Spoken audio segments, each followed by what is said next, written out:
Hello and welcome to The World in 30 Minutes, the podcast on the events, policies and ideas that will shape the world from the European Council on Foreign Relations. My name is Mark Leonard, I'm Director of ECFR, and this episode is part of our World in 30 Minutes mini-series on the end of the world.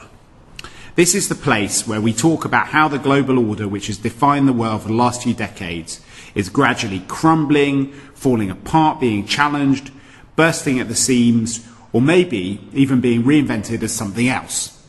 This week, I am thrilled to be talking to Mary Kaldor, who is a professor at the London School of Economics, but also the co-author of a very important new book called International Law and New Wars, and to discuss her thinking about new wars and the meanings of these different types of conflicts for the laws of war and the international order. I am also joined by Anthony Dworkin, my colleague at ECFR. So, Mary, maybe we can start with a very general question, which is, for you, when you think about it, what actually is the liberal order in the real world? What does it mean? For me, what it means is a set of international institutions and nation states, if you like, a model of global governance based on international law, but based on rights-based international law.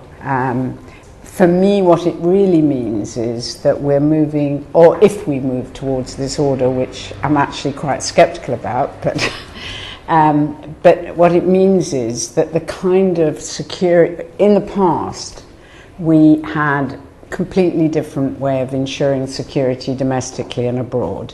Domestically, we expected to be kept safe by laws. When there was a disaster, we expected to have emergency forces provided, police, firemen. But abroad, we expect to be protected against threats by armies, and war is the main mechanism for security. My view is that the old-fashioned war route really came to an end at the end of the Second World War. War became simply too destructive to be fought, and if you like, nuclear weapons are a kind of metaphor for that. Yet we haven't adapted to that, and what we really need is an extension of the kind of law-based security that we enjoy at home. And that also means that international law doesn't quite fit. So it also means that we have to rethink international law, and that's really what the book is about.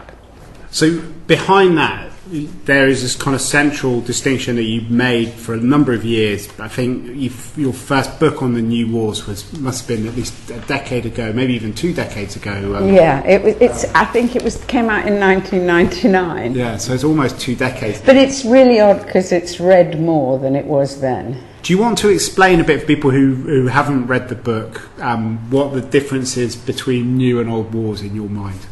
Yes, and I think actually, oddly enough, although I explained it differently when I originally wrote the book, I found reading Clausewitz very helpful. Because when I wrote the book it was 20 years ago, a lot of people said I was post-Clausewitzian, and that was meant to be a really horrible criticism, because if you're in the security field, Clausewitz is the Bible, and everything you do you have to find a relevant quote from Clausewitz. And I used Clausewitz to describe old wars, but I honestly wasn't sure whether I was Clausewitzian or not. So I spent a lot of time reading Clausewitz, and I came to the conclusion that I am indeed post-Clausewitzian, and I will explain why. Because Clausewitz's whole thesis about war is about war as a fundamental political contestation. He defines it as an act of violence intended to compel your opponent to fulfill your will.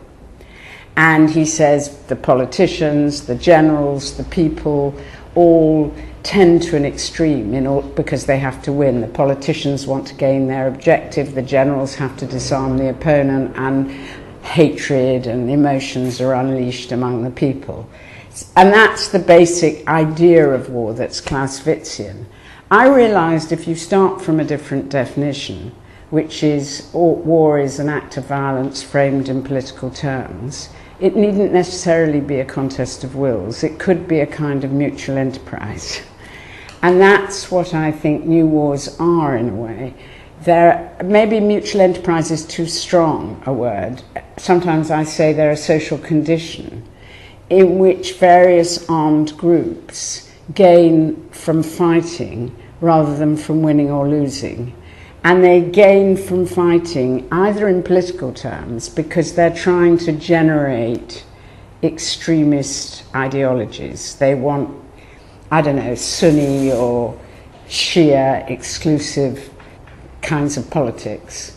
And most people don't have those extreme ideologies in peacetime, but when you think you're going to be killed because you're Sunni or Shia, you suddenly adhere to those. So those people become politically much more important as a result of violence, but also economically, because these are situations where taxation has fallen, there's no funding for the armed groups. So the only way they make money is through violence-related activities, which could be loot, extortion, ransom, illegal smuggling. And in the end, you don't know whether they're fighting for economic or political reasons, but the point is they need to keep fighting. And so it's a sort of large parts of the world, Syria, Yemen, large parts of Africa, are characterized by this social condition. And if we address them as though it was a political contest, we actually fail. If we use military force, it becomes much worse. It becomes a legitimation to continue fighting. And if we try to get talks, we only get talks between the extremist groups which allow them to continue their predatory activities. It's a bit like you decided to solve the problems of the UK by having talks between UKIP and ISIS. Right. So, I mean, I remember when your book first came out and we just lived through the Kosovo war, which was a kind of perfect archetype of one of these new wars. Yeah. Which was neither a civil war nor an international conflict. I mean, it seemed to burst across a lot of the boundaries which we had between war and peace, and seemed to be very much part of the mood then, which was a post-Westphalian mood. Yeah. But since then, like the big things that people have been talking about have been much more like the old wars, haven't they? China versus America, Russia versus... You've got these things going on in parallel with each other because the great powers have come back into vogue. At the end of the 90s, all the books were called The End of the Nation State, The New Middle Ages. It was all about a sort of collapse of the kind of classic Westphalian system. Whereas now, the last few years, has been much more focused on kind of big, strong men, leaders who are... That's true, but all that has done is to exacerbate the new wars and involve them. And actually, the Russians in particular really understand this. The Russians have got it. They talk about non-linear war. And if you look at their analyses of non-linear war, it's almost exactly the same as My New War. They talk about the dissolving of war and peace, and they say you can destabilize a country through political technology, which is exactly what they did in Ukraine. And so what they kind of understand new wars as deliberate creations by the West. And in fact, this is the way they conduct their rivalry. So if you ask me, is there going to be a war? There could be a global new war, but it won't be a classic war in which armies confront each other.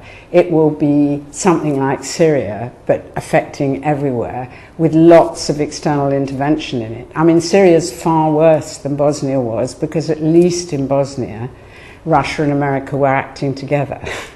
But Syria is very similar in every other respect. Yeah, so essentially you're saying that the liberal order, as you see it as a kind of ideal, would be an order based more on people, individuals, and less on the kind of collective state vision of international law as it regulates the use of violence.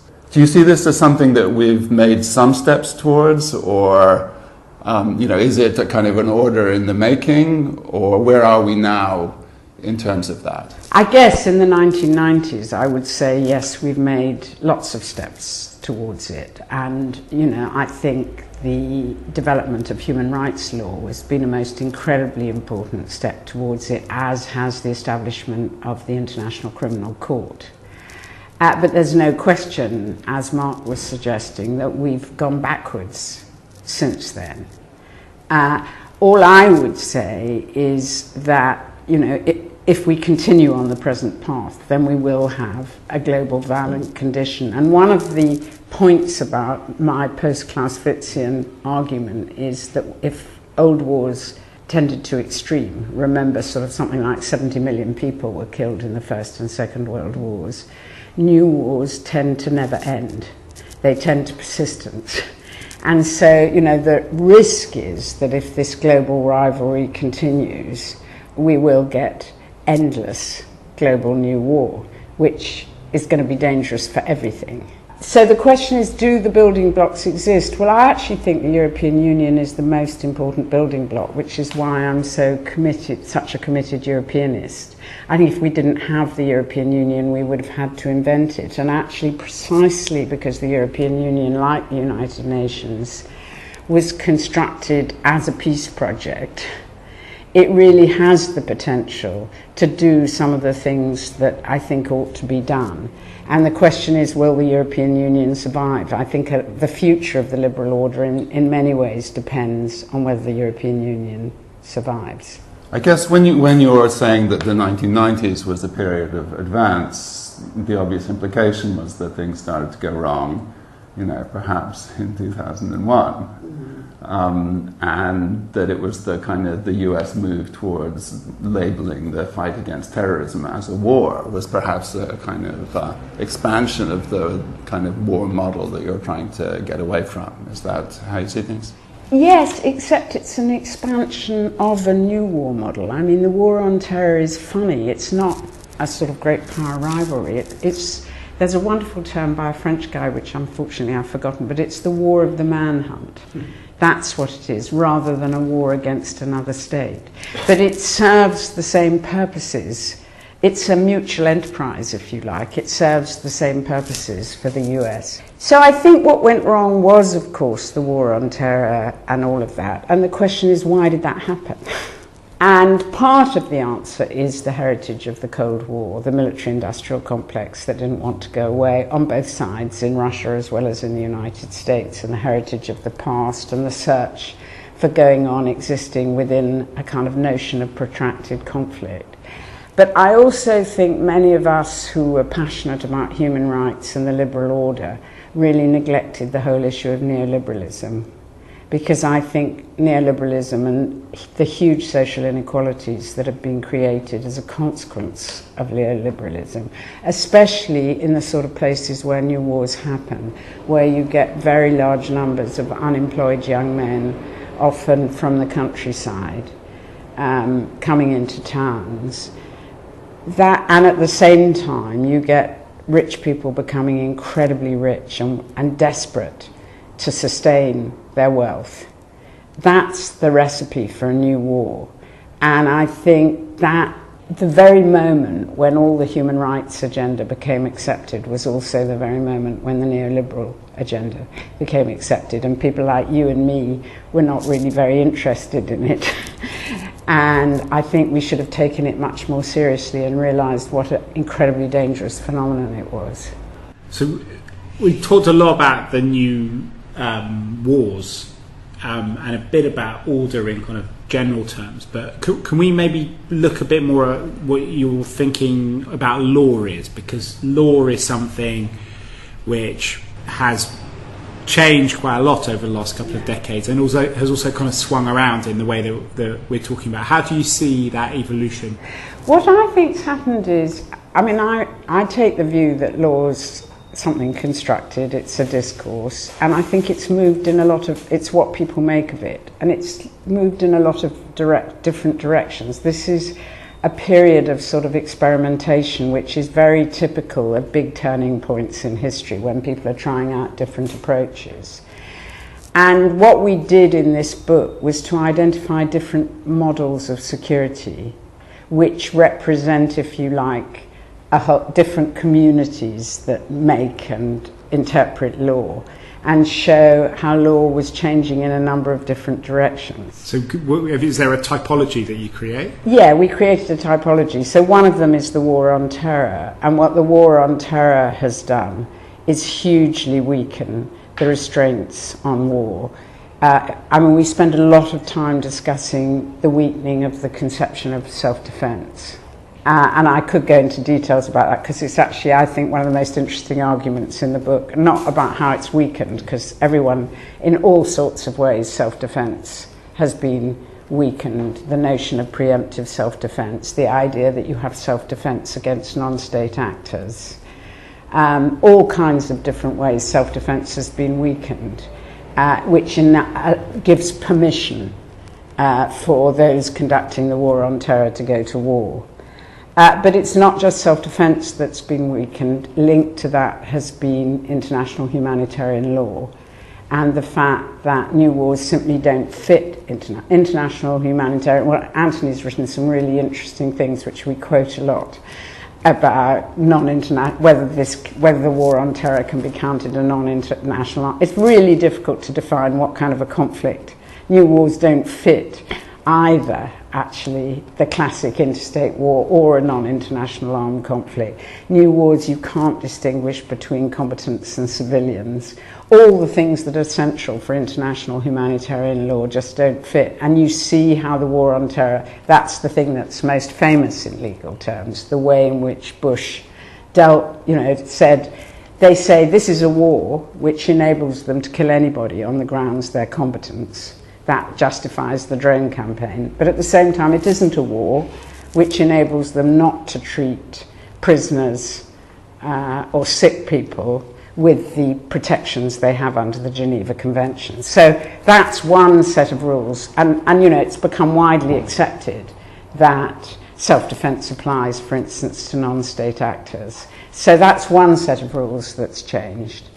We keep the old geopolitics, which is more or less what classic international law, and I won't go into that. Then we have responsibility to protect, which introduces the idea of humanitarian intervention, but at the same time assumes that you can use classic military force for humanitarian intervention, which involves a contradiction between you're trying to save people, you're actually committing human rights violations in order to prevent human rights violation, because there's a basic contradiction there between military force and human rights. Then we have the liberal peace, which has added an enormous amount of new law, basically taking the form of peace agreements.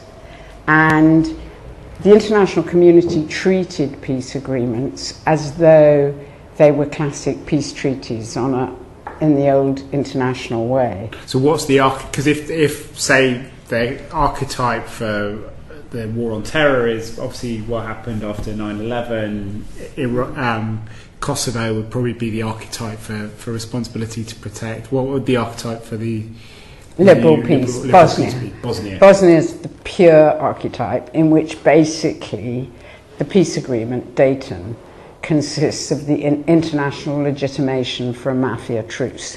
Yeah. That's what it is, and we're very critical of peace agreements.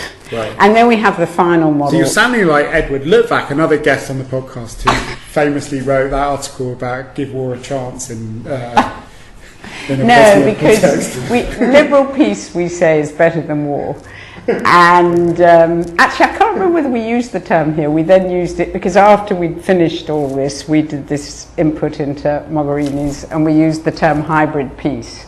So hybrid peace is what you get when liberal peace meets new war, right, which is a sort of peace, which is better than outright, but actually all the predation and all the extremism and all the human rights violations continue. And then we put forward a human security strategy, which is our ideal, which is actually, and that's where self-defense comes in.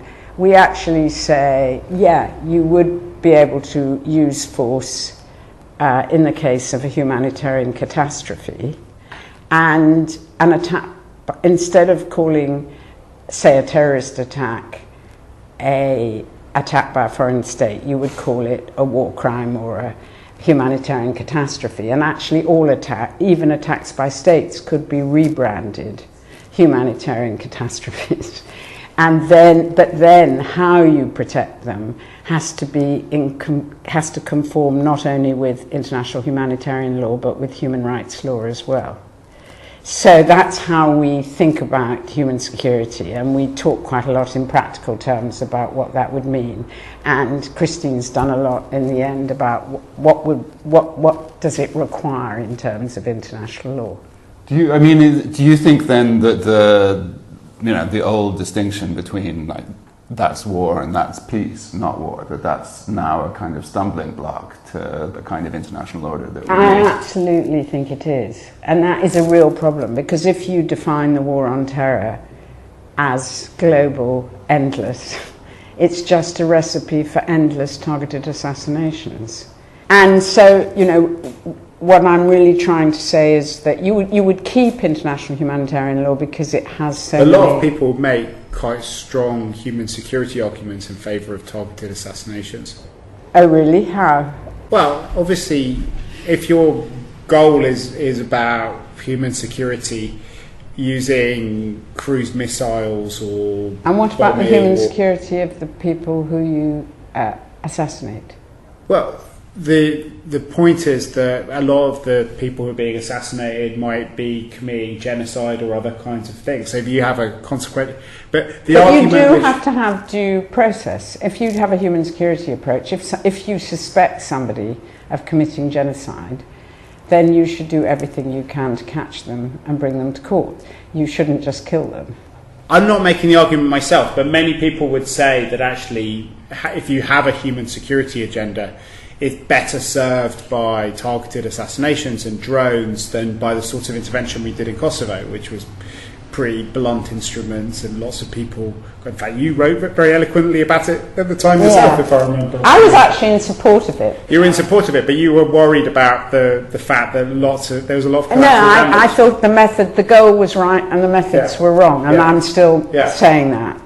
In the case of targeted assassination, I can give you so many reasons why I'm against it. I mean, first of all, I think above all it weakens the norms against violence, and I think that's what we're seeing worldwide. I mean, the idea that the President of the United States sits with a long list of people who've been judged likely to commit genocide every night and decides which ones are going to be killed is just mind-boggling, I think. And actually, up to 2001, the Air Force was really against drones because they felt targeted assassination was such a taboo in the history of international law. Grotius makes a big point about the things you must never do are targeted assassinations, poison, and spies. But I think more to the point, if we're talking in practical terms, it's just we've had 15 years of the war on terror, and terrorism is worse than ever. Yeah. But what's the place, in your view, for the use of force against these groups that do clearly, to some degree, represent a security threat? If we're talking about, this is the kind of one of the new phenomena that Western societies are dealing with, is these groups that are based overseas, but that are also trying to attack us. The key to ISIS or whatever. First of all, the key is politics. I mean, why do we obey the law in our own countries? It's because we trust our institutions. It's not because we're afraid of being put in prison. And these kinds of groups become important in situations where law has broken down. Yeah. So that, if you look at what's happening with ISIS today, it's being fought inch by inch, room by room, street by street. We're killing many more people than ISIS are. And then ISIS reappears in the liberated areas. And until you've established a politically inclusive government in Baghdad, you can't deal with ISIS. Well, then, supposing we had a politically inclusive, how would we deal with it? Well, it would be something more robust than policing. We would have to use force in certain circumstances. So I'm not saying let's just not use force at all. We would primarily have to try and arrest people. But also, if you're thinking of places like Syria, for instance, a lot of it is responding to what people on the ground are asking for. So there are lots of places in Syria where local people have negotiated ceasefires and would like to have the international community come in and act in a defensive way to protect them.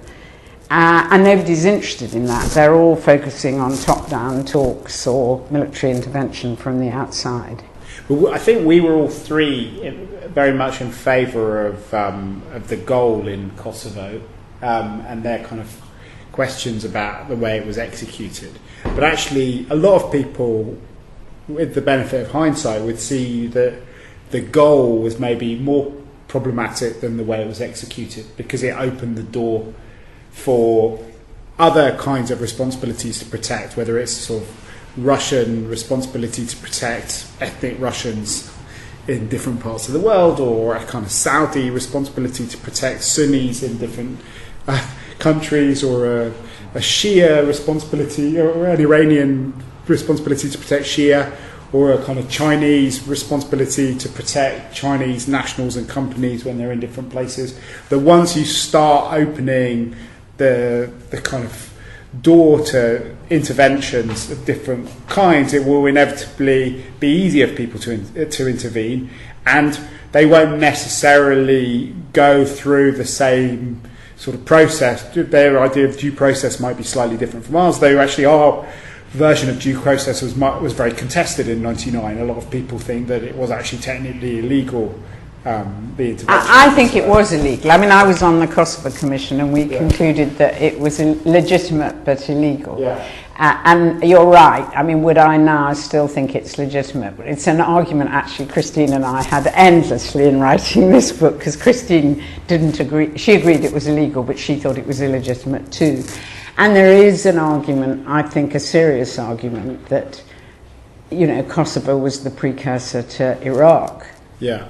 I think that's the important argument. And that, you know, Tony Blair in particular thought he was going to be the Prime Minister for humanitarian intervention, and he was going to open the way, and he would be welcomed by Iraqis like he was Kosovars. So that, I think that's a serious argument, but I just wonder whether, if it had been done differently, and I think that over and over again in relation to Libya, because I think if actually when Benghazi had called for help against Gaddafi's forces, I think there had to be a response. But if instead the world had said Benghazi is now an internationally protected area and we'll put troops on the ground and we won't engage in an offence against Gaddafi, but we'll protect Benghazi and try to help them establish a rule of law, then the whole story might have been very different, and it wouldn't have been able to be used as an excuse by the Russians to say responsibility to protect is over.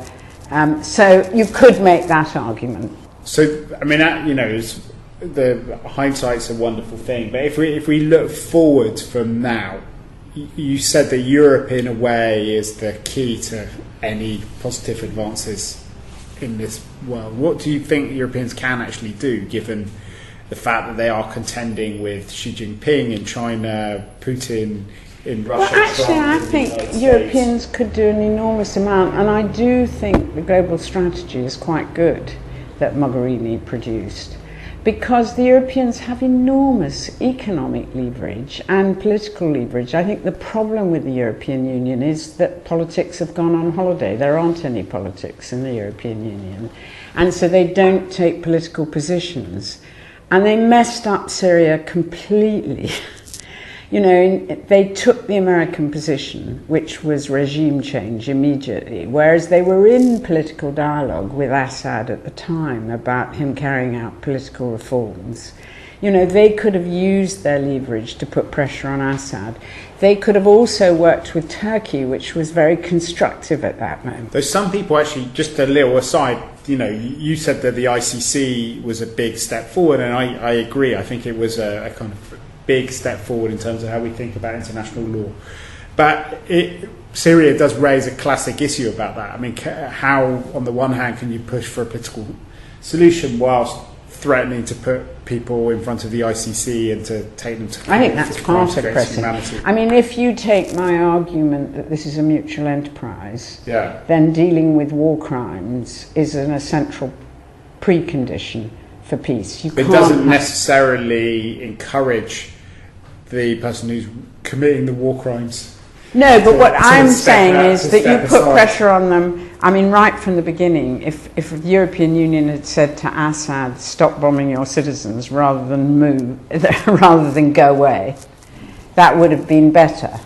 And I actually do disagree with you on that. I think that you do have to carry on the job of documenting war crimes and all of that at the same time as the political talks. But I think the key point, if you're asking me about a political solution, you can't reach, and that's the lesson of Bosnia, the lesson of the liberal peace, you can't reach a political solution based on talking only to armed groups and the regime. Because a political solution is about a future constitution. And actually what's interesting about Syria at the moment is that the Astana process is not about a political solution. It's about just dampening down the situation on the ground, creating ceasefires. In order to have an effective political solution, I think you start at the bottom, and that's where the insight that new wars are a sort of social condition more than a contest is so relevant. Because what you start is by trying to deal with legitimacy at local levels. And actually, again, something that's DFID is actually doing quite well on this. You know, perhaps the most interesting aspect, which is never written about, is the support for local administrative councils. And DFID's one of the best because it's tried to do it within Syrian law. It's the British Department for International Development. Yeah. But the European Union's also working on this. So there's a lot you can do also on the war economy. You know, a lot of young men are joining extremist groups because it's a salary. So if you can promote legitimate economic activities even within a war, there's a whole lot of things that the European Union's in a very strong position to do if it starts to rethink the way it does things. But also, there's lots of international pressures. I mean, the Syrian war, above all, was externally driven. You know, the opposition really turned to arms because everybody from the outside was giving them money, and they were quickly moved from a secular opposition to an Islamist opposition as each of the charities in the Gulf chose their favourite sort of sectarian position, and the brigades had to adapt to these sectarian positions. I mean, some people would see this as an agenda for a much more interventionist approach, where essentially you want to kind of remove the illicit, the illegitimate actors from the scene. The war criminals, you know, if you're going to pursue a policy of displacing them out of power, then presumably that's going to involve a much more intense engagement into these situations. You know, similarly in Bosnia, if we'd taken the actors in the hybrid peace out of there, that would have been a much more intense engagement. And I guess you could see this is maybe the kind of policing model that you're calling for. Yeah, is that right? I'm definitely calling, and I think the issue is not It's a policing model with no policemen, though. Well, we're the policemen. Well, together. I mean, what I would say... The Europeans. Well, but not just the Europeans. How would you police Syria? What I want to say is this, that I think it's no longer a question of intervention or not intervention. Everybody is intervening. It's a question of how you intervene. Do you do classic military interventions? Do you provide arms, which is most of the forms of intervention, or do you do other kinds of intervention? Do you do and who do you treat as your partners? One of the things the international community is really bad at, most of these wars start with democracy movements. That's how I thought Bosnia you were saying started. most of these wars start with men, because that's another really important theme in your thinking. Is The violence starts with men, but the movements start with democracy movements. That's what you had in Bosnia, that's what you had in Ukraine. And then this sectarian conflict is a way of diverting attention. And the people in the democracy movements then turn themselves into civil society groups. They do humanitarian assistance, they do documenting war crimes, they do all these kinds of things. And they're usually the first to be killed. So it's really a war against democracy by the two sides against democracy. This is something that the outsiders don't get. They think it's a war between two sides, and those are the people they talk to. They think the civil society is really nice, we'll give them money, they're doing good things. What they don't treat them as is political partners.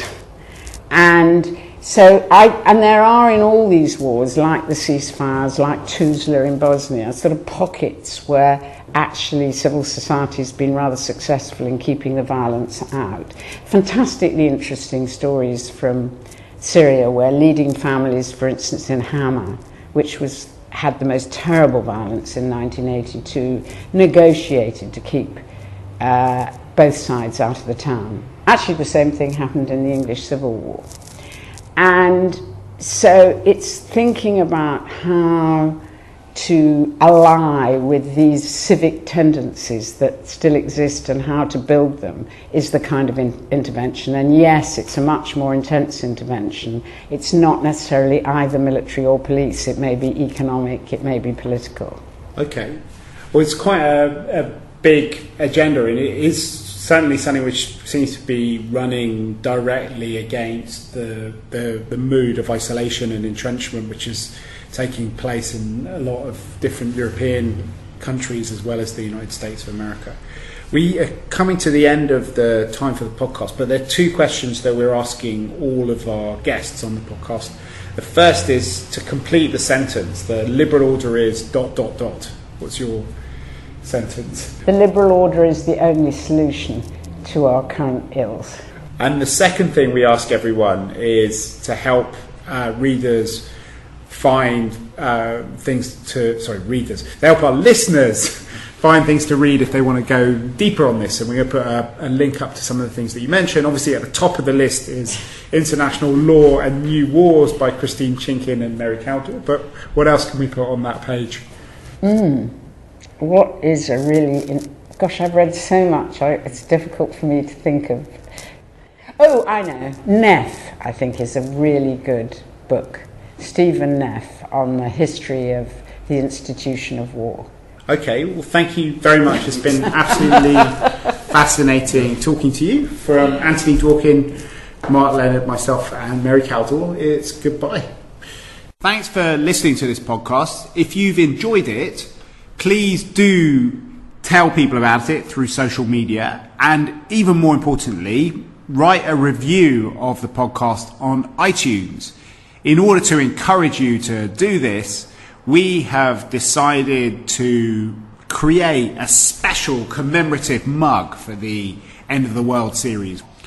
And if you write a review, we will, even if it's bad, we will send you an End of the World mug to your address. So please write to me at mark.leonard@ecfr.eu with a link to your review and an address to send the mug to, and you will have something which will make you the envy of your family and friends, and will hopefully enjoy thinking about the podcast every time you have a coffee in the morning. We would like to thank the Finnish Ministry of Foreign Affairs for kindly supporting the research that went into this podcast.